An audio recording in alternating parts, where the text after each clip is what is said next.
But what I am strongly recommending is that as you work on your personal statement, you reach out to people also writing theirs, or perhaps who have more experience in writing theirs, and ask them to serve as a peer reviewer, to look at this with you and perhaps give you feedback as a fresh eye that hasn't been doing this for a week. And I'll tell you what it is you can ask them to specifically look for. Now, as you start the process, you'll want to think about brainstorming. So it's making a messy list that looks a bit like this. It looks like a map of ideas in no specific order. Personality aspects that are useful in certain contexts, experiences, informal education, volunteer opportunities. And these are some of the qualities that I have found you may want to focus on, perhaps as a theme, or maybe even in your tone. Problem solving, teamwork, taking initiative. Being a self-learner is one of the 21st century skills that are very, very important. The fact that you can learn something from beginning to end on your own, or for instance, that you've learned a particular kind of coding using the Khan Academy online videos. I know that people have done that. That's something you want to say. It's very impressive. It makes you appear independent as a learner, which is important. Entrepreneurship is always a plus. It's the buzzword we're talking about today. If it's relevant, include it. Resilience and stamina are important. Now, Dr. Maggie started by saying you have to go through the process. Processes are bureaucratic and they're boring, but they also show who has the stamina for them.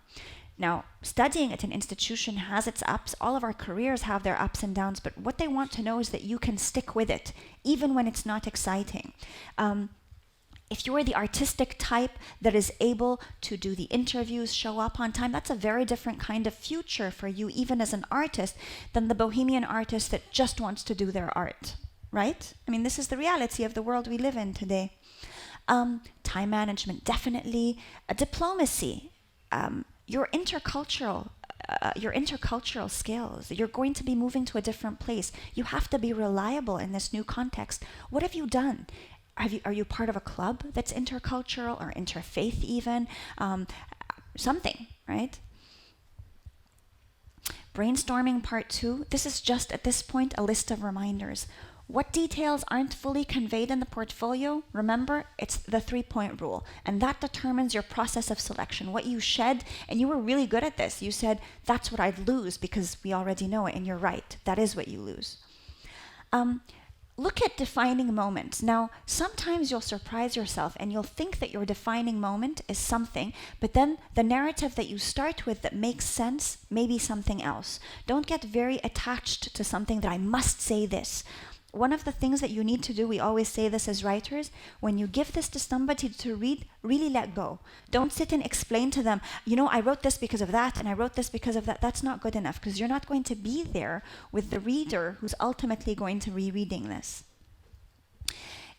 Introductions are hard to write. I typically write them last. You start your writing wherever you can. You're an expert on the middle chunk. Start there. What specifically about the place do I want? Again, we've said this before. What tone am I adopting? Now, this is interesting. There are various tones. Am I a warrior for a cause? This is good, but you have to know that the downside of it is that it's slightly alarming because institutions are concerned about you politicizing the space. So while that may be, they're concerned about the level of rationality of the person who adopts this tone. Dying to be accepted, they're also a little bit worried there. Professional and pragmatic, good, but there has to still be a little bit of passion in there. Now, mind mapping pointers. Now, as you create this messy mind map, possibly on the back of this page, I would start right away. These are just reminders of all the things that we talked about before. I don't think there's anything in this list that's new. And I think this slide will be available to you for consultation. Again, a reminder of the possible structure, because as the mind map gets messier and messier, that's good. But then you worry, how am I going to structure this? Don't worry now. Brainstorming is a complete step in itself. Make the mess and then organize the next mess later. All right? Now, I can't emphasize planning enough. If you can plan to do this on an entirely different day from when you did this, that's a good idea. Sleep on it. Get some space from the document. Revising. My number one tip for revising is to read something out loud from beginning to end. You will immediately hear how it sounds. The punctuation will become clear to you. And then you should revise in 2 stages. Some of you are writing in a language that you're very comfortable with, and some of you are writing in a language that you're used to using in a formal environment, but that you're not so confident about. Doesn't matter. Your first readings will be at the level of ideas. What do I need to change? What do I need to move? Where do I need to remove information here? What do I need to add here? This doesn't make sense. There's no link between these ideas. It's on the level of ideas only. The second tier revisions are on the level of sentence, and that's the proofreading. Always consider exchanging generously with another applicant and getting peer reviews on this. 1, maybe 2. Now, what are you going to ask this peer that you're going to give your paper to? Well, maybe you can ask them these questions. These are questions for revision. Are you captured by the opening, but after they've read? So don't give them the paper again with pointers. These are the reasons I wrote these things, because you've trapped them in your way of thinking. And that's exactly what you don't want, someone who's already in your mode of thinking. These questions: are you captured by the opening sentence? Do you think that the audience is going to get an accurate sense of who I am? Or do I sound overbearing? Or do I sound too desperate?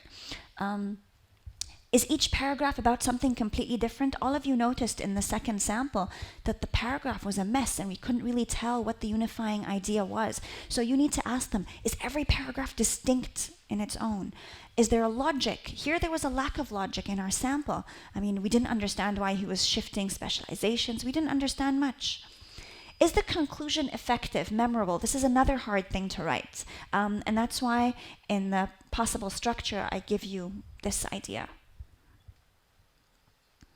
What are the strengths of the paper? Ask them. What can I do better? Is there anything that's repetitious, boring, cliched, irrelevant, trivial?